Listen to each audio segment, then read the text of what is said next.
톨레톨tum, 테나콜톨, 테나콜톨, 테나콜톨 카토와.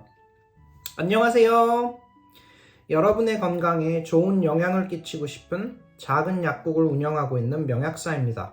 만나서 반갑습니다. 저는 약사이기는 하지만 서양 본초학자이기도 합니다. 영어로는 herbalist라고 하는데 쉽게 설명을 하자면 서양 한약사 정도로 보시면 될 것 같습니다.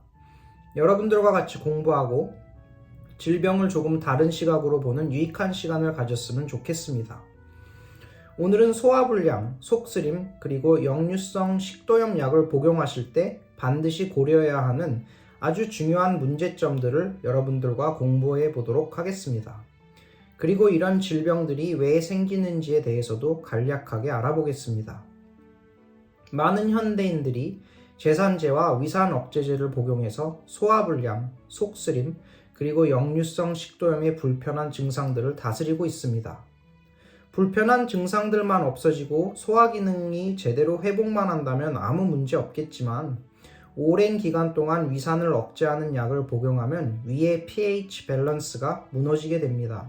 pH란 산도를 측정하는 단위인데 0에서 14까지 있고 0에서 6은 산성, 7은 중성, 8에서 14는 알칼리입니다.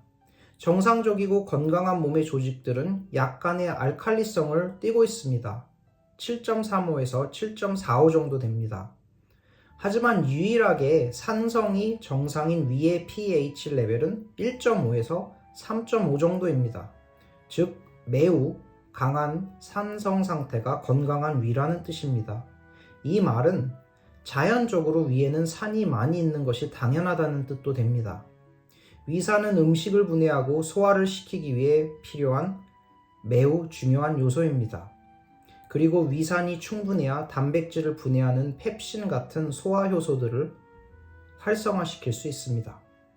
하지만 오랫동안 제산제나 위산 억제제를 사용함으로 위의 수도꼭지를 꽉 잠궈놔서 위산이 부족해져 pH 밸런스가 무너지면 어떻게 될까요? 음식이 제대로 소화되지 않고 위에 그냥 머물러 있게 됩니다.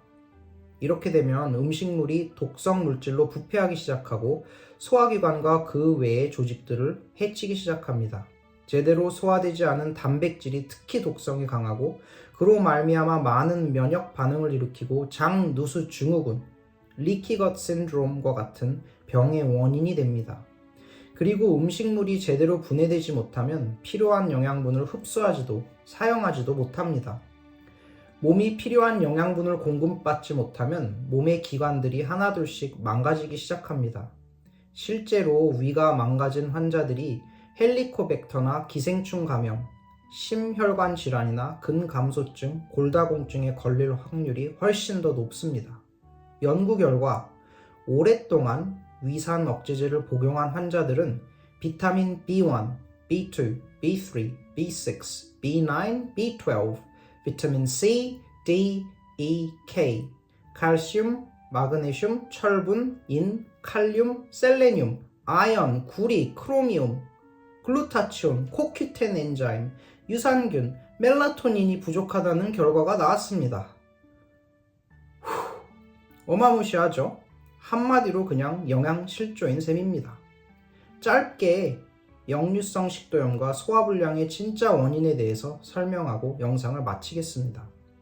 역류성 식도염과 소화불량은 부족한 위산 그리고 소화효소, 즉 엔자임 때문에 생기는 경우가 많습니다. 특히 역류성 식도염은 더더욱 그렇습니다. 그래서 산을 억제하는 것이 아니라 오히려 산을 몸에 더 공급해주면 빨리 완화되는 경우가 많습니다. 산은 레몬즙이나 사과식초로 복용하는 것이 좋은데 여기에다가 마누카 꿀과 소화에 도움이 되는 여러가지 약초와 과일들도 곁들이면 좋습니다. 그리고 저는 소화 엔자임하고 유산균도 주로 같이 처방을 합니다. 노력하면 비교적 빨리 소화 기능을 되찾을 수 있습니다. 오늘은 여기까지 하겠습니다. 다음 영상에서 뵙겠습니다. Vis medicatrix naturae, Tolle Cosam.